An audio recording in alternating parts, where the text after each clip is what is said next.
Hello friend.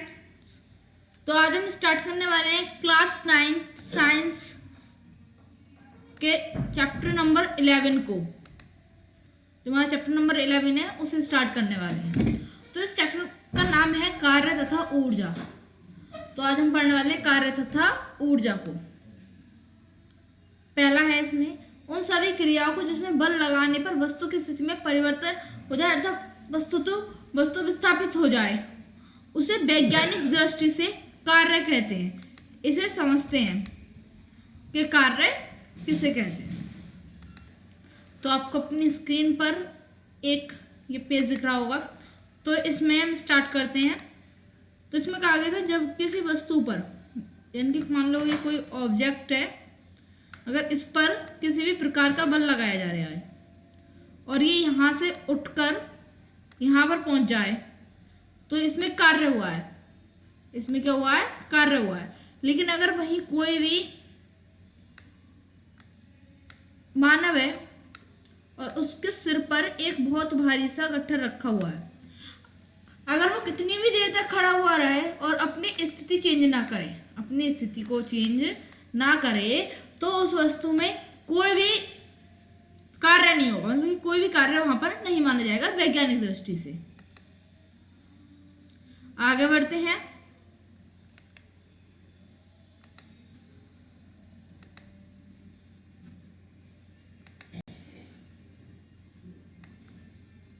एक नियत बल द्वारा किया गया कार्य। तो इसमें ये विज्ञान की भाषा में कार्य को परिभाषित करने के लिए हम किसी वस्तु पर लगाए गए बल की उस स्थिति पर विचार करते हैं जब बल विस्थापन की दिशा में लग रहा हो। यदि किसी कर्ता द्वारा किसी वस्तु पर एक नियत बल F से वस्तु में बल की दिशा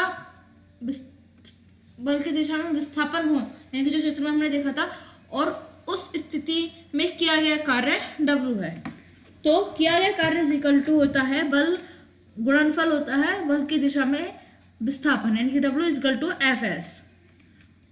W इक्वल टू होता है हमारा कार्य, F बल और S डिस्टेंस। अगर इनमें से किसी एक को भी शून्य कर दिया जाए तो वहां पर उस जो बल का कार्य का जो आंसर आएगा वो शून्य हो जाता है। कार्य का मात्रक यूनिट ऑफ वर्क। समीकरण W इक्वल टू Fs में 1 न्यूटन बल लगाया जाए 1 मीटर विस्थापित हो तो वो जो न्यूटन मीटर निकल के आता है, अर्थात किसी वस्तु पर कर्ता द्वारा किसी वस्तु पर 1 न्यूटन का बल लगाकर उसे 1 मीटर की दिशा में विस्थापित कर दें तो कर्ता द्वारा किया गया कार्य 1 जूल होगा। अर्थात 1 जूल बराबर होता है 1 न्यूटन मल्टीप्लाई 1 मीटर, इनकी 1 जूल बराबर 1 न्यूटन मीटर होता है। इसका ऐसा ही मात्रक जूल और सीजीएस मात्रक न्यूटन मीटर। बल तथा विस्थापन दोनों ही सदिश राशियां हैं, लेकिन जो कार्य है ना वो एक अदिश यानी कि स्केलर क्वांटिटी है। अब हम देखते हैं अधिकतम कार्य व न्यूनतम कार्य कब होता है। किसी नियत बल द्वारा यदि विस्थापन बल की दिशा में हो, यदि किसी नियत बल द्वारा विस्थापन जो हो बल की दिशा में हो, अर्थात बल की दिशा और विस्थापन की दिशा में 0 डिग्री का कोण बना हो, यानी कि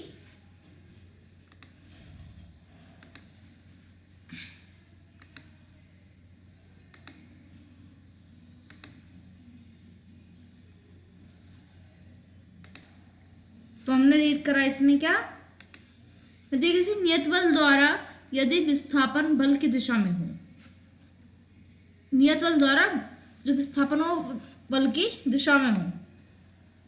अगर ये ऑब्जेक्ट है हमारा, अगर इस पर कोई फोर्स लगाया जा रहा है, बल हमारा फोर्स जो लगाया जा रहा है इस डायरेक्शन में लगाया जा रहा है और ये विस्थापित होकर भी इसी डायरेक्शन में आ जाए, ये वस्तु यहाँ की जगह अगर यहाँ पर आ जाए तो वो अधिकतम कार्य होगा।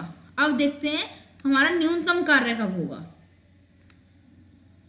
यदि नियत बल द्वारा विस्थापन बल की दिशा के लंबवत दिशा में हो, अर्थात बल की दिशा और विस्थापन के बीच में 90 अंश का कोण हो तो कार्य 0 होता है। अतः कहा जा सकता है विस्थापन की दिशा के आधार पर बल की द्वारा किया गया कार्य धनात्मक या ऋणात्मक होता है। यदि विस्थापन और बल की दिशा समान हो तो धनात्मक, और यदि विस्थापन और बल की दिशा विपरीत हो तो ऋणात्मक। चित्र में देखते हैं हम, इसे इरेज कर दें।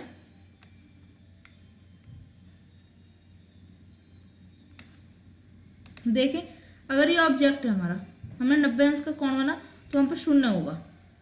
अगर इस ऑब्जेक्ट पर इधर को बल लगाया जा रहा है और ये विस्थापित होती है इधर की साइड को, इनकी कहा जाए तो बल 0 कब होगा?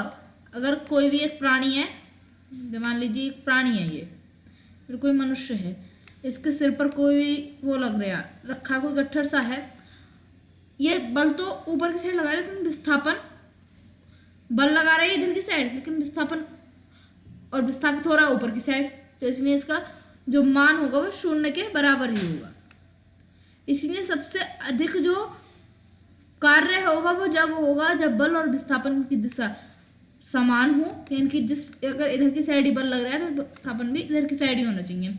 और अगर बल हमारा हम लगाएं इधर की साइड और वस्तु हमारी इस, अगर हम बल लगाएं इधर की साइड और वस्तु यहाँ की जगह अगर यहाँ पर आ जाए तो यहाँ पर ये ऋणात्मक बन जाता है, यहाँ पर आ जाए तो ऋणात्मक बन जाता है। अब देखते हैं हम अपना नेक्स्ट पॉइंट, इसे मिनिमाइज कर देते हैं।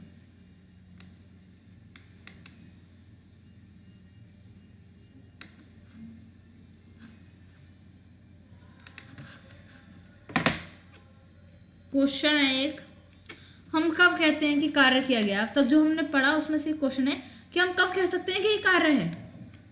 तो उत्तर में है इसके, जब किसी वस्तु पर लगाया गया बल उस वस्तु की बल की दिशा में विस्थापित हो तो कहा जा सकता है कि कार्य है। ये हम बहुत ही अच्छे तरीके से समझ चुके हैं। 1 जूल कार्य को परिभाषित कीजिए, यानी कि 1 जूल कार्य कब होगा? तो इसका सिंपल सा आंसर है, जब किसी वस्तु पर 1 न्यूटन का बल लगाने पर और बल लगाया जाए और वो वस्तु जिस तरफ बल लगाया जा रहा है उसी तरफ 1 मीटर पर विस्थापित हो जाए तो वो 1 जूल के बराबर होगा, जो हम पहले भी समझ चुके हैं कि 1 जूल बराबर 1 न्यूटन मीटर। प्रश्न आज अब हमारा एक न्यूमेरिकल है, ये संक्षिप्त हो गया है। न्यूमेरिकल है, बैल की एक जोड़ी खेत जोतते समय किसी हल पर 140 न्यूटन का बल लगाती है और जोता गया खेत 15 मीटर लंबा है, तो खेत की लंबाई को जोतने में कितना कार्य किया गया होगा? ये बहुत ही इजी है कि 140 न्यूटन बल लगाती है और 15 मीटर लंबा है खेत, तो इसे मल्टीप्लाई करेंगे, यानी कि बैलों द्वारा लगाया बल कितना है? 140 न्यूटन, और जोता गया खेत कितना है? 15 मीटर, तो किया गया कार्य बल गुणा विस्थापन, तो ये हो जाएगा 140 न्यूटन गुणा 15 मीटर, यानी कि 2100 न्यूटन या फिर 2100 जूल भी कह सकते हैं इसे। वो तो हम पहले समझ चुके हैं कि 2100 न्यूटन और 2100 जूल क्यों है ये। अब ये कार्य था ऊर्जा तथा मतलब कि बल तथा कार्य। अब हम ऊर्जा को इसमें पढ़ेंगे, ऊर्जा के कॉन्सेप्ट ऑफ एनर्जी। किसी वस्तु की कार्य करने की क्षमता को उस वस्तु की ऊर्जा कहते हैं, यानी कि जो भी कोई करता है हमारा, उसमें कितनी क्षमता है कि वो इस कार्य को कर सकता है। अधिकतम ऊर्जा किसमें कितनी ऊर्जा है ये देख सकते हैं हम, यानी कि कौन इस काम को बहुत कम समय में कर सकता है और कौन है जो इसी काम को बहुत ही लंबे समय तक ले जा सकता है। तो ऊर्जा का मात्रक क्या होता है? चूंकि ऊर्जा में स्थानांतरण से होता है, अतः जितना कार्य होता है वही स्थानांतरित ऊर्जा की माप होती है, अतः ऊर्जा का भी वही मात्रक होता है जो कि कारक होता है, अर्थात मात्रक होता है इसका जूल।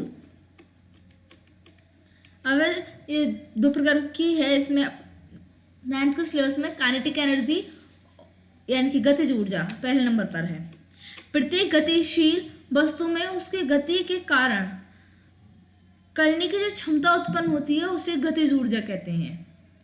यानी कि कोई भी वस्तु गति करते हुए जितनी ऊर्जा अपने जितनी क्षमता रखती है उस कार्य को करने की, वही उसकी गतिज ऊर्जा है। यानी कि अगर किसी वस्तु को हवा में फेंक कर, जैसे अगर कोई बॉक्स है उसे आप हाथ में पकड़ें और नीचे की साइड छोड़ें, तो जितनी वो क्षमता रखती है वो वस्तु, उसी वही गतिज ऊर्जा उत्पन्न होती है जितनी वो क्षमता रखती है। तो गतिज ऊर्जा का जो मात्रक होता है वो होता है 1/2 mv²। ये यहाँ पर गलत हो गया, यहाँ पर होगा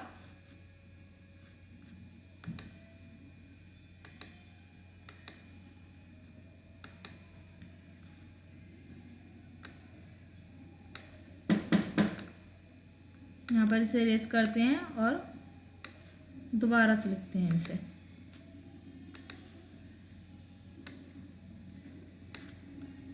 यहाँ पर हो जाएगा 1/2 द्रव्यमान गुणा चाल का वर्ग, यानी कि गतिज ऊर्जा बराबर 1/2 mv²। Kinetic energy 1/2 mv²। फिर है किसी गतिशील वस्तु की गतिज ऊर्जा उसके द्रव्यमान व उसके बल के वर्ग के जो मतलब कि चाल के वर्ग के गुणनफल के आधे के बराबर होती है। इस पे एक क्वेश्चन न्यूमेरिकल है।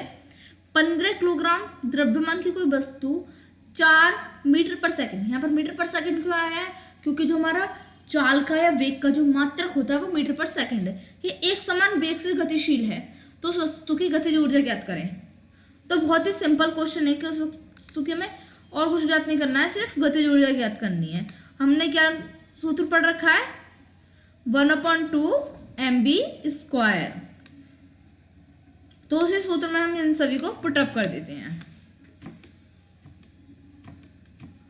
तो हमारा जो m वो 15 kg है और v 4 मीटर पर सेकंड है।